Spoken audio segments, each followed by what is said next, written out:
Hi students, how are you all. एकदम मस्त। तो आज हम लोग शुरू करने जा रहे हैं फंक्शन से, क्योंकि बहुत सारे बच्चे रिक्वेस्ट कर रहे थे कि मैम फंक्शन शुरू करिए, फंक्शन शुरू करिए। तो आज हम लोग फंक्शंस शुरू करने जा रहे हैं एंड ये एक बहुत ही इम्पॉर्टेंट चैप्टर है, क्योंकि हम इसका यूज़ करेंगे पूरे कैलकुलस में, ठीक है। और यदि देखा जाए ना, तो ये जो आपका 12th का जो सेकंड वाला पार्ट है, सेकंड बुक है, उसमें पूरा कैलकुलस ही है। ओके, तो पूरे एंटायर कैलकुलस में इसका यूज़ होने वाला है, तो बहुत इंपॉर्टेंट है, आपको बहुत अच्छे से समझना है। हम लोग हर एक चीज़ को बहुत अच्छे से डिस्कस करने वाले हैं, बिल्कुल ज़ीरो टू हीरो डिस्कस करने वाले हैं।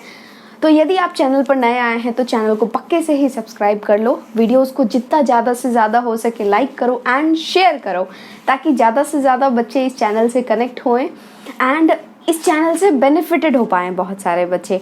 ओके, एंड यार कमेंट करके ज़रूर से ही बताना कि आपको कैसी लग रही है क्लासेस, उसी हिसाब से मैं आगे बढ़ूँगी, क्योंकि जब तक मुझे पता नहीं चलेगी कि कैसा मतलब सब कुछ ठीक चल रहा है कि नहीं, तो मतलब उतना अच्छे से नहीं हो पाएगा। तो आपका सपोर्ट चाहिए, आप मुझे कमेंट करके पक्के से ही बताएं कि कैसा लग रहा है आपको।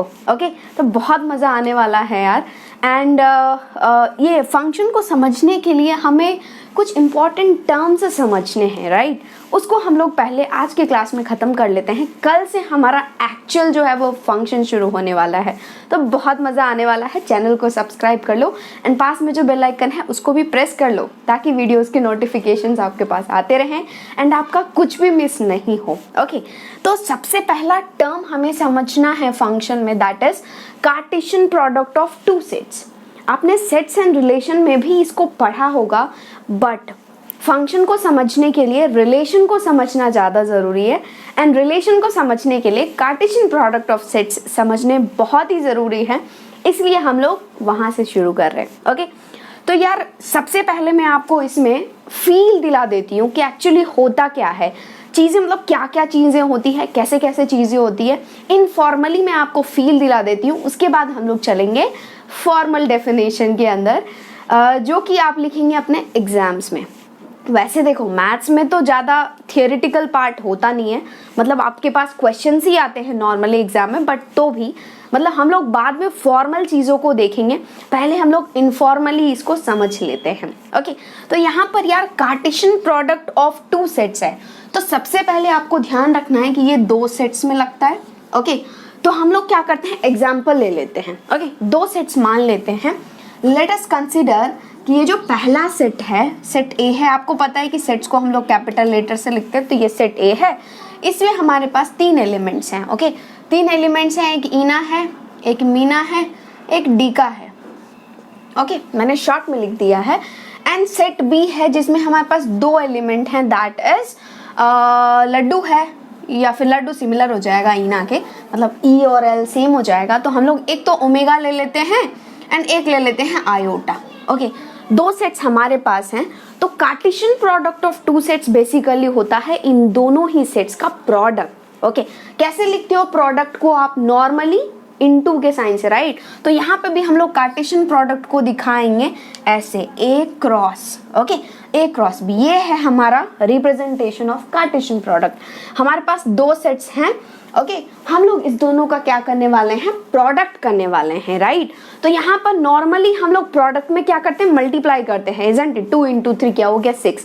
बट कार्टेशियन प्रोडक्ट में हम लोग एज सच मल्टीप्लाई नहीं करेंगे। करेंगे क्या, देखो यहाँ पर ए है, ए को लिख दो, क्या हो गया, ईना हो गया, मीना हो गई, एंड डीका इनटू यहाँ पर ये क्या है, ओमेगा आयोटा। हमने दोनों सेट्स को लिख दिया, तो ये निकल के आएगा आपके पास ऑर्डर्ड पेयर के फॉर्म में। ऑर्डर्ड पेयर मतलब ये देखो, पहले आपने ए को लिखा है, राइट, उसके बाद आपने बी को लिखा है, तो ये जो आपके पास रिजल्ट आएगा उसमें आएगा ऑर्डर्ड पेयर के फॉर्म में। Ordered pair something comma something, we are not going to multiply it. ऐसा नहीं कि ई इंटू ओमेगा हो जाएगा E omega, no, it's not like that. हम लोग ऑर्डर्ड पेयर के फॉर्म में लिखेंगे एंड सबसे पहला एलिमेंट हम लोग लिखेंगे ए का, उसके बाद हम लोग लिखेंगे बी का, राइट। क्योंकि हम लोग पहले हमने लिखा है ए, उसके बाद हमने लिखा है बी। यदि हम लोग बी क्रॉस ए निकाल रहे हैं तो पहले एलिमेंट लेंगे बी का, दूसरा एलिमेंट लेंगे ए का। समझ में आ गया ना? ओके, तो ये हो जाएगा, देखो ऑर्डर्ड पेयर, तो पहले ई को मल्टीप्लाई करो इससे, ई को मल्टीप्लाई मतलब ई को लो ओमेगा के साथ, तो क्या हो गया ई कॉमा ओमेगा। इसे ही हम लोग बोलते हैं ऑर्डर्ड पेयर। डिटेल में मैं आपको बताती हूँ। कॉमा, कॉमा सेपरेट करने के लिए, सेट्स में हम लोग एलिमेंट्स को सेपरेट करने के लिए क्या यूज करते हैं? कॉमा। ठीक उसी तरह से यहाँ पे भी हम लोग कॉमा यूज करेंगे। ओके, नेक्स्ट ई का जोड़ा कर दो किसके साथ? आयोटा के साथ, तो ये हो गया ई कॉमा आयोटा। अब ई का काम तमाम हो चुका है। सेम चीज हम लोग हर एक एलिमेंट के लिए करेंगे। ये एम हो जाएगा इससे और ये हो जाएगा इससे, तो ये हो गया क्या? M comma omega. नेक्स्ट क्या हो जाएगा बोलो? M comma iota. नेक्स्ट क्या हो जाएगा बोलो बोलो? ये हो जाएगा डी कॉमा ओमेगा। नेक्स्ट क्या हो जाएगा? D comma iota. समझ में आ गया? तो यही है हमारा Cartesian product of two sets. क्या होता है समझ में आ गया ना? हम लोग बेसिकली दो सेट्स को मल्टीप्लाई कर रहे हैं, बट हम ऐसे एलिमेंट्स को मल्टीप्लाई नहीं करेंगे, हम क्या करेंगे? जोड़ा बनाएंगे। ओके, हम लोग क्या करेंगे? जोड़ा बनाएंगे। ये जो हमने जोड़ा बनाया है, let us consider this is E comma omega, इसको हम लोग बोलते हैं ऑर्डर्ड पेयर्स। क्या बोलते हैं हम लोग? Ordered pairs. देखो, ऑर्डर तो हम लोग इसलिए बोलते हैं क्योंकि इसमें जो ऑर्डर है वो इम्पॉर्टेंट है। ऑर्डर इम्पॉर्टेंट का मतलब ये कि ये जो आपने ई कॉमा ओमेगा लिखा है ना, ये अलग है। आप ऐसा नहीं बोल सकते कि ओमेगा कॉमा ई दोनों सेम है। नो, ये दोनों ही क्या हैं? डिफरेंट हैं, ये दोनों इक्वल नहीं है। ऑर्डर मतलब ऑर्डर इम्पॉर्टेंट है। यदि आपने ई को पहले लिखा है एंड ओमेगा को पहले लिखा है, ये दोनों डिफरेंट है। ऐसा नहीं कि आप सेम कंसिडर कर लोगे। ओके, एंड पेयर का मतलब क्या? पेयर का मतलब आपको पता है? जोड़ा। हम लोग क्या कर रहे हैं? जोड़े में ले रहे हैं। देखो, ई कॉमा ओमेगा जोड़े में लिया है। जैसे हम कोऑर्डिनेट ज्योमेट्री में किसी भी पॉइंट का कोऑर्डिनेट लिखते हैं ना जोड़े में, X coordinate comma Y coordinate, ठीक उसी तरह से हम लोग यहाँ पे जोड़ा यूज कर रहे हैं, इसलिए हम लोग उसको बोलते हैं ऑर्डर्ड पेयर। समझ में आ गया ना? अब देखो यहाँ पे क्या होता है, हमने ई कॉमा ओमेगा लिखा है ना, इसका मतलब है कि ये जो पहला वाला एलिमेंट है ये हमने दिया है इनपुट। क्या दिया है? इनपुट। और ये जो दूसरा एलिमेंट है ना, ये हमने लिया है क्या? आउटपुट। इसका मतलब ये है, ई कॉमा ओमेगा का मतलब ये है कि आपने दिया है इनपुट ई एंड आपको मिला है आउटपुट क्या? ओमेगा। ओके, तो पहला वाला जो होता है वो हमेशा इनपुट को रिप्रेजेंट करता है, दूसरा वाला जो होता है वो हमेशा आउटपुट को रिप्रेजेंट करता है। यहाँ तक क्लियर हो गया ना कि ऑर्डर्ड पेयर होता क्या है? आई होप आपको चमक गया है, ये भी आपको चमक गया है। एक और थोड़ा सा हम लोग फील करते हैं। देखो, इस सेट में कितने एलिमेंट्स हैं? कितने एलिमेंट्स हैं? देखो 1 2 3, इसमें एलिमेंट्स हैं 3, राइट। इसमें बी में कितने एलिमेंट्स हैं? 1 2, तो इसमें एलिमेंट्स हैं 2। तो हमेशा ध्यान रखना, या फिर यहाँ पे ही देख लो, यदि हम ए क्रॉस बी की बात करें तो ए क्रॉस बी में हमारे पास कितने एलिमेंट निकल के आ रहे हैं? देखो 1 2 3 4 5 6 एलिमेंट्स निकल के आ रहे हैं। ओके, तो यदि पहले सेट में एलिमेंट हो m एंड दूसरे सेट में एलिमेंट हो n, तो यहाँ पर देखो 3 था 2 था, तो यहाँ पे निकल के आया है 6। यदि आपके पास m एलिमेंट्स हैं n एलिमेंट्स हैं, तो a क्रॉस b में कितने नंबर ऑफ एलिमेंट्स आएंगे? कितने एलिमेंट्स होंगे a क्रॉस b में? That is m into n, या फिर आप बोल सकते हो m क्रॉस n। ये ऑब्जर्वेशन है। मैं आपको हर एक चीज अभी इनफॉर्मली बता रही हूँ, अपने लैंग्वेज में हम लोग समझ लेते हैं, उसके बाद में आपको फॉर्मल डेफिनेशन के थ्रू भी बताऊंगी। ओके, तो यहाँ पर ये हो गया। चलो, ये ऑर्डर्ड पेयर का काम तमाम। अब हम लोग आते हैं क्या? रिलेशन के ऊपर। ओके, अब हम लोग आते हैं रिलेशंस के ऊपर, क्योंकि फंक्शन को समझने के लिए रिलेशन को समझना जरूरी है एंड रिलेशंस को समझने के लिए कार्टेशियन प्रोडक्ट को समझना जरूरी है। तो हम ऑलरेडी कार्टेशियन प्रोडक्ट समझ चुके हैं, अब हम लोग चलते हैं रिलेशन के ऊपर। Always remember, always and always, relation जो होता है that is subset of Cartesian product. मतलब क्या? रिलेशन हम लोग कैपिटल R से लिखेंगे। यदि आपके पास बहुत सारे रिलेशंस होंगे तो हम लोग R1 R2 R3 ऐसे लिख देंगे। ओके, उनको डिफरेंशिएट करने के लिए। तो रिलेशन जो होता है वो हमेशा सबसेट होता है किसका? कार्टेशियन प्रोडक्ट, यानी कि A क्रॉस B का। एंड सबसेट का सिंबल तो आपको पता ही है ये। तो relation is always a subset of A cross B. तो यहाँ पर आपके पास ए है, यहाँ पर आपके पास बी है, आपने निकाल लिया है ए क्रॉस बी, तो ए क्रॉस बी के जितने भी सबसेट्स हो सकते हैं वो सारे ही क्या होंगे, रिलेशन होंगे। समझ में आया ना? तो आप बोलोगे कि मैम ये जो कोई भी सेट होता है हमारे पास, मान लीजिए उसमें m एलिमेंट्स हैं, तो उसके कितने सबसेट्स आप बना सकते हो, 2 to the power m, right? तो यहाँ पर आपके पास a क्रॉस b में टोटल कितने एलिमेंट्स हैं, m क्रॉस n, तो आप टोटल कितने रिलेशंस बना सकते हो इससे, जितने आप इसके सबसेट बना सकते हो। और इस ये भी एक सेट ही है ना, a क्रॉस b भी एक सेट ही है जिसमें m into n एलिमेंट्स हैं, तो आपके पास टोटल कितने रिलेशंस पॉसिबल हो सकते हैं, that is 2 to the power m into n। चमक गया? इसको भी ध्यान रख लो, that is 2 to the power m into n relations आप बना सकते हो इन सेट्स को यूज करके। ओके, तो यहाँ पर अब बोलोगे कि मैम मेरे पास 2 to the power mn, यदि हम लोग इस केस की बात करें तो हमारे पास a क्रॉस b में टोटल 6 एलिमेंट्स हैं, तो बाय यूजिंग दीज एलिमेंट्स हम लोग टोटल कितने रिलेशंस बना सकते हैं, 2 to the power 6 यानी कि 32, राइट? 2 to the power 5 32 होता है, 2 to the power 6 is 64, तो टोटल आप 64 रिलेशंस बना सकते हो। ओके, फिर आप बोलोगे कि मैम ये यहाँ पर मेरे पास जो टोटल 64 रिलेशंस होगा, मतलब हमने इसके सबसेट्स बनाए हैं जो कि हमारे पास निकल के आएगा 64 सबसेट्स हम बना सकते हैं, उसमें एक सबसेट क्या होता है, 5 होता है, नल सेट होता है। तो क्या हम नल सेट को भी रिलेशन कंसिडर करेंगे? यस, एब्सोल्युटली, हम लोग नल सेट को भी रिलेशन कंसिडर करेंगे। यार हम लोग बोलते भी है ना वॉइड रिलेशन, नल रिलेशन। ओके, तो एक आपके पास रिलेशन ये ही हो जाएगा विच इज वॉइड, कोई एलिमेंट ही नहीं हो इसमें, ये भी एक रिलेशन है। दूसरा रिलेशन क्या हो गया, देखो दूसरा रिलेशन, इसका कोई सा भी सबसेट ले लो, कोई सा भी सबसेट, मान लो कि मैं इसको ले लेती हूँ, this is e comma omega, and next ले लेती हूँ मैं d comma iota, and next ले लेती हूँ मैं e कॉमा आयोटा, नेक्स्ट ले लेती हूँ मैं m कॉमा ओमेगा। ओके, तो ये देखो इसके सारे, इसके इस R2 के सारे ही एलिमेंट्स इसमें है ना, तो ये R2 जो है वो subset of A cross B है, और यदि ये ऐसा है तो ये हमारा रिलेशन है, राइट? तो ये भी एक रिलेशन हो जाएगा। एंड हम लोग रिलेशन को एक मैपिंग डायग्राम से भी दिखाते हैं। क्या होता है मैपिंग डायग्राम, यहाँ पर हम लोग बनाएंगे 2 आलू, ठीक है, चिपका हुआ आलू बना लेंगे। यहाँ पर हम लिखेंगे सेट ए के एलिमेंट्स, सेट ए के एलिमेंट्स कौन कौन, ये which is Eena, Meena, डिका, and यहाँ पर हम लिखेंगे सेट बी के elements which is omega, iota. ये हो गया हमारा सेट ए, ये हो गया हमारा सेट बी। समझ में आ गया ना?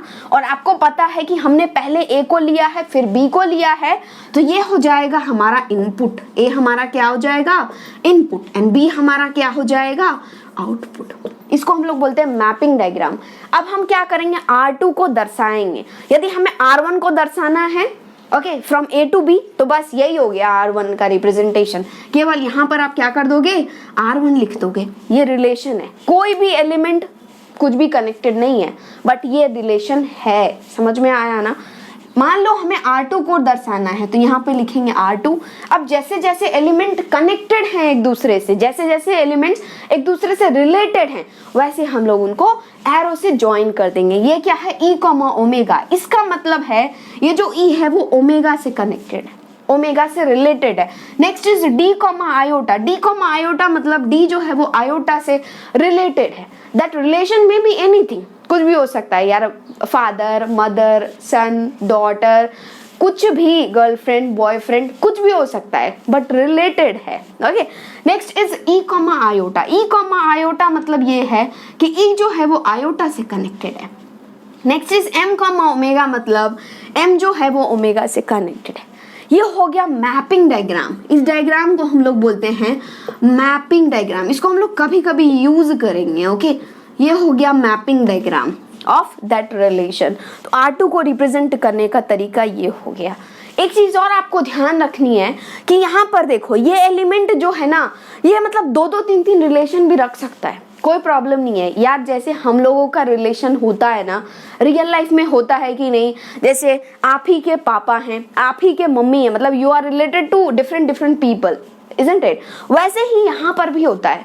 यहाँ पर इधर का जो एलिमेंट है वो कितनों से रिलेटेड हो सकता है, कोई प्रॉब्लम नहीं है। समझ में आ गया ना?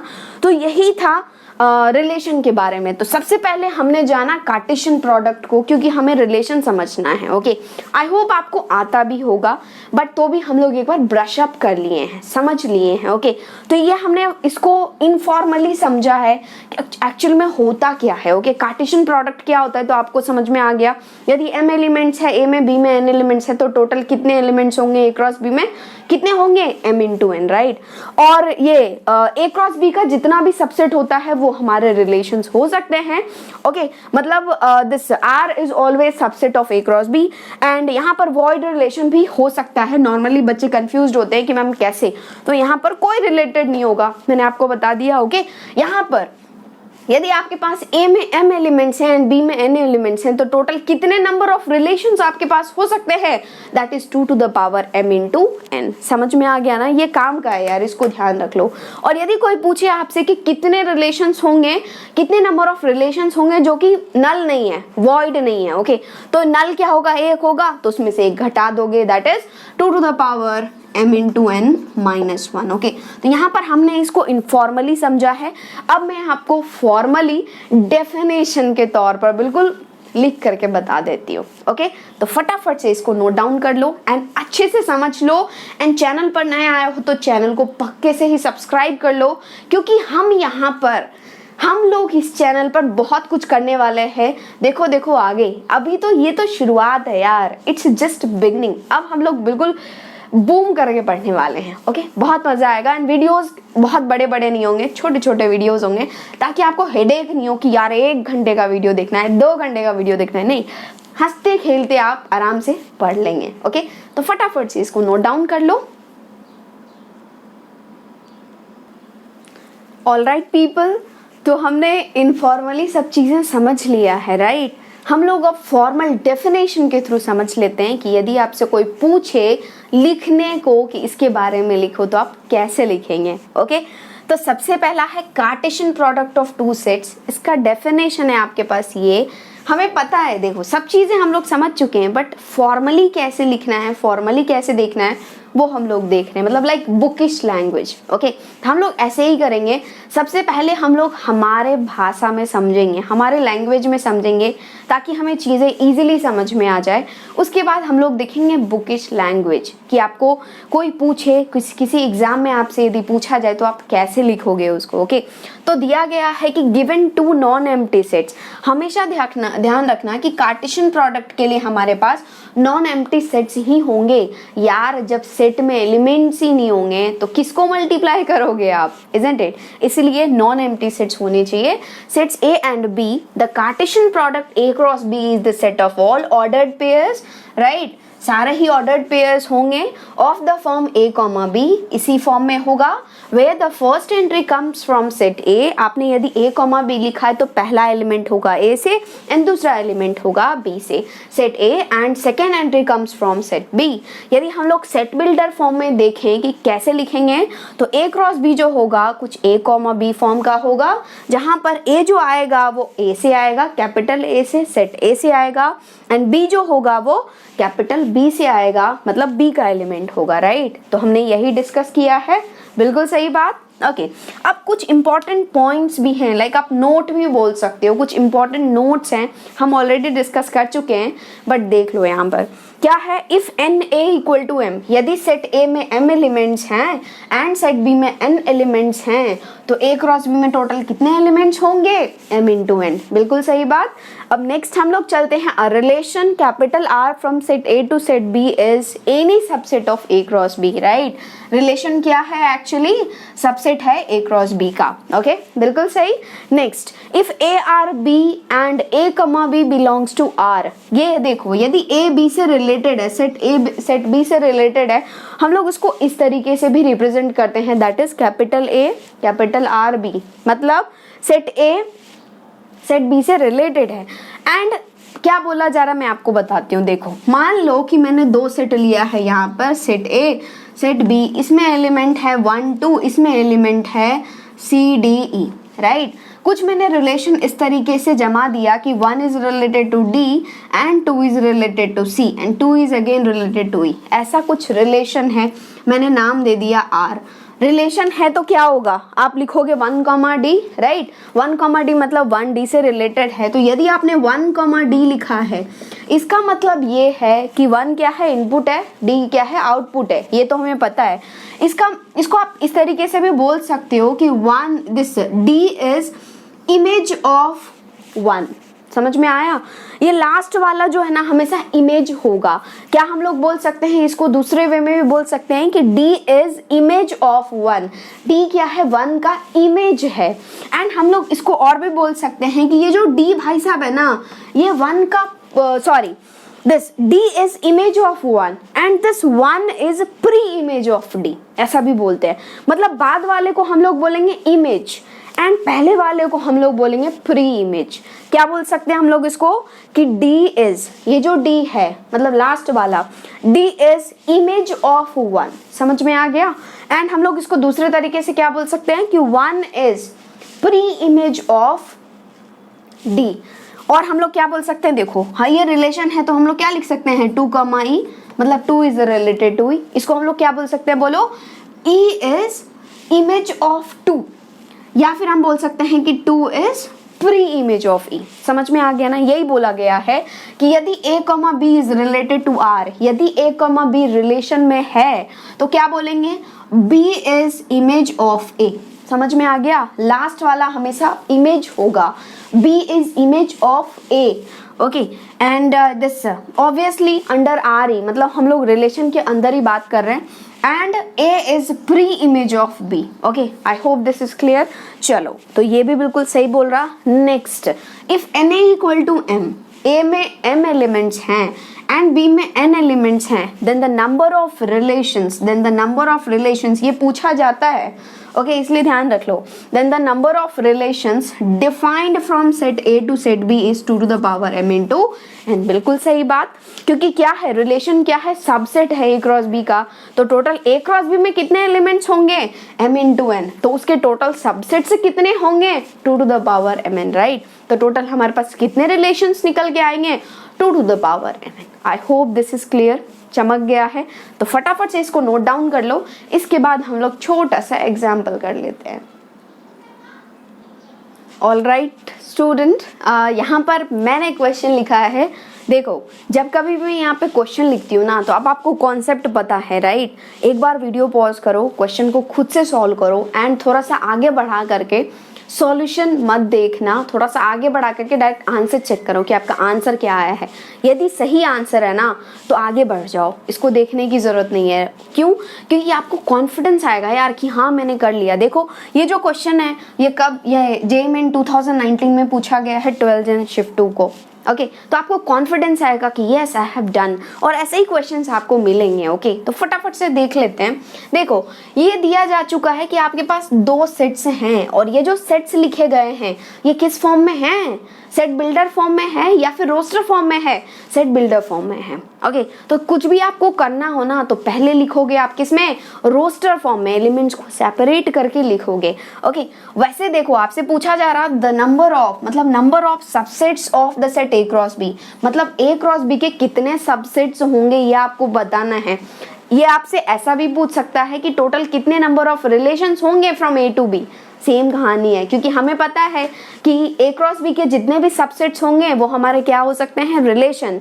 तो ये पूछे या फिर नंबर ऑफ रिलेशंस पूछे, बात एक ही है। ओके एनीवे इसको खत्म कर लेते हैं यार। पहले सेट बिल्डर फॉर्म में लिखेंगे। तो सेट बिल्डर फॉर्म क्या, ये बोल क्या रहा है, देखो पहले हम लोग लिखेंगे रोस्टर फॉर्म में, not in set builder form. Set builder में तो दिया जा चुका है। क्या बोल रहा है, देखो x जो है वो इंटीजर है, सच दैट ये रिलेशन सेटिस्फाई होना चाहिए। ये रिलेशन सेटिस्फाई होना चाहिए मतलब 2 to the power x plus 2 into 2 to the power x plus 2 into x square minus 5x plus 6, this is equal to 1। Okay और ये है 2 to the power something equal to 1। ये तभी पॉसिबल है जब ये हो 2 to the power 0, isn't it? मतलब ये जो कुछ भी है वो क्या होना चाहिए, 0। मतलब x plus 2 into X square minus 5x plus 6 must be equal to 0। Simplify कर लो, ये हो गया x प्लस 2 इंटू, जब आप इसको फैक्टराइज करोगे तो बहुत ही easy, x minus 2 into X minus 3 equal to 0। यहाँ से आपके पास x निकल के आया, एक तो आया यहाँ से -2, एक आया +2, एक आया 3। ये तीनों ही वैल्यूज क्या हैं, इंटीजर हैं। हमें x इंटीजर ही चाहिए था, इसने लिख रखा है इंटीजर है, तो हमारे पास तीनों ही सॉल्यूशन निकल के आ गया। तो हमारे पास a जो है रोस्टर फॉर्म में आएगा -2, 2, 3। आपसे पूछा जा रहा है number of subsets of a cross b, मतलब इसमें कितने एलिमेंट्स हैं, मान लो स्मॉल m, कितने एलिमेंट्स हैं, 1 2 3, ये हो गया 3, राइट। अब हम लोग चलते हैं b के ऊपर। तो b बोल रहा है कि यहाँ पे भी x इंटीजर है such that it should be equal to this. मतलब क्या, ये जो 2x माइनस 1 है वो क्या है, -3 से 9 के बीच में है। मतलब आपको x चाहिए, क्या करोगे, -1 को टपकाओगे इधर से उधर, ये हो गया -3 plus 1 less than 2x less than greater than 2x less than 9 plus 1, ये हो गया -2, ये हो गया -2 less than 2x less than this is greater than, actually कुछ भी पढ़ लो यार, बात देखिए, फील आ रही ना आपको, दैट्स ऑल। ये हो गया 10। अब क्या करें, इस 2 को टपकाओ इधर, इस 2 को टपकाओ उधर, ये हो गया -2/2 विच इज -1, ये हो गया x, ये हो गया 10/2 इज 5। x बोल रहा है -1 से 5 के बीच में होना चाहिए, -1 भी इंक्लूडेड नहीं है, 5 भी इंक्लूडेड नहीं है, बट x चाहिए क्या, इंटीजर। बताओ इंटीजर, इसके बीच में क्या होगा, हम लोग b को लिख रहे हैं किस फॉर्म में, रोस्टर फॉर्म में। -1 से बड़ा इंटीजर बोलो कितना, -2, नाको बाबा, क्या है 0। उसके बाद बोलो 1 2 3 4 5 लूं, नहीं, क्यों, क्योंकि 5 तो इंक्लूडेड ही नहीं है। तो n कितना हो गया, कितने नंबर ऑफ एलिमेंट्स है इसमें, देखो 1 2 3 4 5, तो ये हो गया 5। बताओ कितने सबसेट्स होंगे, पहले ये बताओ यार, a क्रॉस b में कितने एलिमेंट होंगे, number of elements in a cross b, m into n, 3 into 5 15। तो कितने सबसेट्स होंगे इसके, ये भी एक सेट ही है, इसके कितने सबसेट्स होंगे, कितने नंबर ऑफ एलिमेंट्स है, 15। Then answer is 2 to the power 15। कौन सा ऑप्शन दे रहा है, third is the correct answer. I hope चमक गया है। यदि आपसे पूछा गया होता कि कितने नंबर ऑफ रिलेशंस होंगे from set A to set B, then answer is same, क्योंकि इसका ए क्रॉस बी का सबसेट ही तो रिलेशन होता है। समझ में आ गया, चमक गया। तो बेसिकली मुझे आपको सिंपल थोड़ा सा फंडा बताना था कार्टेशियन प्रोडक्ट के बारे में एंड रिलेशन के बारे में। हमने आज फंक्शन शुरू नहीं किया है, हम लोग फंक्शंस को शुरू करेंगे कल, क्योंकि यार बेसिक एंड फंडामेंटल तो स्ट्रॉन्ग होना चाहिए ना भाई। एंड आपको डीपीपी भी सॉल्व करना है आज के बाद। कौन सा डीपीपी, फंक्शंस का डीपीपी नंबर 1। कहाँ से मिलेगा, वेबसाइट से। वेबसाइट का लिंक नीचे डिस्क्रिप्शन बॉक्स में है, एक बार जा करके जरूर से देखो, बहुत अच्छे क्वेश्चन हैं उसमें, सॉल्व करो, मजा आएगा। ओके, तो आई होप आपको समझ में आ गया है। आज के लिए इतना ही है, नेक्स्ट हम लोग कंटिन्यू करेंगे अगले लेक्चर से। ओके, तब तक के लिए बाय बाय। एंड चैनल पर नए आए हो तो चैनल को पक्के से ही सब्सक्राइब कर लो, बिना सब्सक्राइब किए मत जाओ, क्योंकि बहुत कुछ मिलने वाला है इस चैनल पर। आपको इंफॉर्मेशनल वीडियोस भी मिलेंगे हर संडे। ओके, तो इस चैनल से कनेक्टेड रहो एंड ज़्यादा से ज़्यादा शेयर करो एंड क्या करो, लाइक करो एंड कमेंट करके बताओ आपको कैसा लग रहा है। ओके, यदि आपको अच्छा फील हो रहा है, लाइक हम लोग जैसा कर रहे हैं उसमें अच्छा मज़ा आ रहा है, तो आप मज़ा करो, एंजॉय करो, पढ़ाई करो। एंड यदि आपको कुछ भी ऐसा लगता है कि मैम नहीं ये चेंजेस होने चाहिए, आप ऐसा पढ़ाओ, या ऐसा वीडियो चाहिए मुझे, इस टॉपिक पे वीडियो चाहिए मुझे, ये टॉपिक पढ़ाओ, या कोई भी इंफॉर्मेशनल टॉपिक पढ़ाओ, तो आप पक्के से ही कमेंट करके लिखो, मैं वो वीडियो पक्के से ही लाऊंगी। Okay, thank you and all the best. फटाफट से इसको नोट डाउन कर लो।